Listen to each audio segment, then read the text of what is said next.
Expressing a rational number as a decimal. हम देखते हैं कि जो फ्रैक्शन में नंबर लिखे हैं उनको डेसिमल में किस तरह से तब्दील किया जा सकता है। हम देखते हैं जी 4/7 जो कि एक फ्रैक्शन है और एक प्रॉपर फ्रैक्शन है।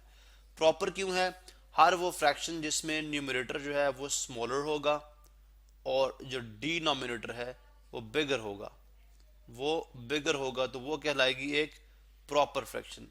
और प्रॉपर फ्रैक्शन हमेशा जो है इसका जो जवाब होगा डेसिमल में, या अगर हम नंबर की बात करें तो 0 और 1 के दरमियान जो है वो पाई जाती है। ये इसका जवाब 0 और 1 से, यानी 0 से बड़ा होगा, 1 से छोटा होगा। हम इसको देख लेते हैं किस तरह से।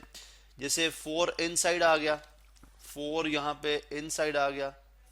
चले जी, मैं यहाँ पे 4 इनसाइड और 7 आउटसाइड हम डिवाइड करेंगे, क्योंकि जो न्यूमरेटर होता है वो डिविडेंड के तौर पे आता है और जो डिनोमिनेटर होता है वो डिवाइजर के तौर पे। तो ये हमारे पास यहाँ पे डिवाइजर है और ये जो है वो क्या है? डिविडेंड। ये क्या है? डिविडेंड।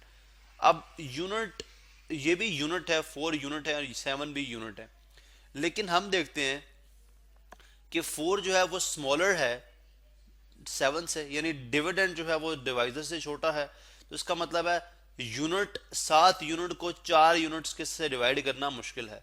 लिहाजा हम देखते हैं कि अगर हम यूनिट जो है हमारे पास डिविडेंड में, उसके बाद अगर डेसिमल लगाएं तो हम 10th प्लेस पे चले जाते हैं, फिर 100th प्लेस पे चले जाते हैं, फिर 1000 प्लेस पे चले जाते हैं। अब हम देखते हैं कि अगर हम इसको कन्वर्ट कर लें यूनिट के बाद किस में? टेंस में। किस में? टेंस में। तो हम देख सकते हैं कि इसके अंदर कितने टेंस आ जाएंगे? 40 टेंस। कितने आ जाएंगे? 40 टेंस। तो लिहाजा अब मैं 40 टेंस को, यानी अगर मैं यहाँ पे डेसिमल पुट कर लूँ तो यहाँ पे मैं 0 लगाऊंगा, इसका मतलब क्या है? मेरे पास 40 टेंस हैं। अब 7 यूनिट को 40 टेंस पे डिवाइड करना है। तो देखते हैं कि हमने ऐसा टेबल पढ़ना है जो 7 का टेबल वहां तक पढ़ना है जो इक्वल टू 40 हो जाए या लेसर देन 40 हो जाए, इससे ज्यादा हम नहीं जा सकते। तो 7 5 35 होता है, नियर अबाउट में यही है, क्योंकि 7 6 सर करते हैं तो 42, वो ग्रेटर देन 40 हो जाएगा। अब 40 माइनस 35 कितना हो जाएगा? 5। डेसिमल यहाँ पे मौजूद है, लिहाजा इसको दोबारा मैं कन्वर्ट कर लूंगा 100 में, क्योंकि अब ये 5 हमारे पास जो है वो टेंस आए हैं, तो इनको मजीद अगर मैं 0 लगाऊं तो क्या हो जाएगा? 100। अब क्योंकि नेक्स्ट प्लेस में क्या है हमारा? ये 10 था, ठीक है, ये 10 था, फिर 100 पे आ गए। अब 7 7 49, 7 7 49, सो 50 माइनस 49 कितना आ जाएगा? 1। डेसिमल मौजूद है, लिहाजा मैं नेक्स्ट प्लेस पे चला जाऊंगा थाउजेंड्स पे। 7 1 टाइम्स 7, 10 माइनस 7 3।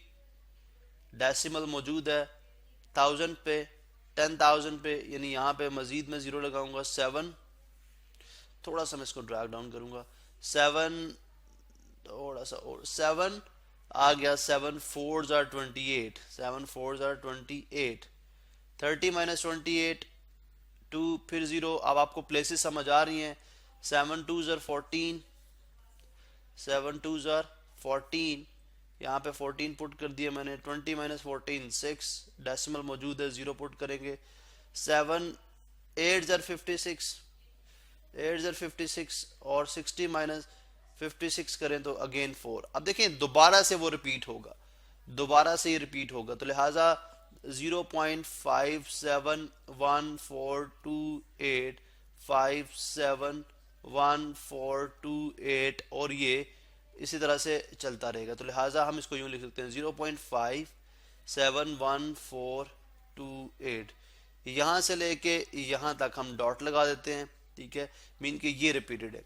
तो आप देखें कि हमने किस तरह से इस गिवन जो फ्रैक्शन थी उसको एक डेसिमल में तब्दील किया, जो कि नॉन टर्मिनेट, मतलब नॉन टर्मिनेटिंग है, टर्मिनेट नहीं कर रहा, लेकिन रेकरिंग है, यानी रिपीटिंग है। उसके जो डिजिट्स हैं आफ्टर डेसिमल क्या कर रहे हैं?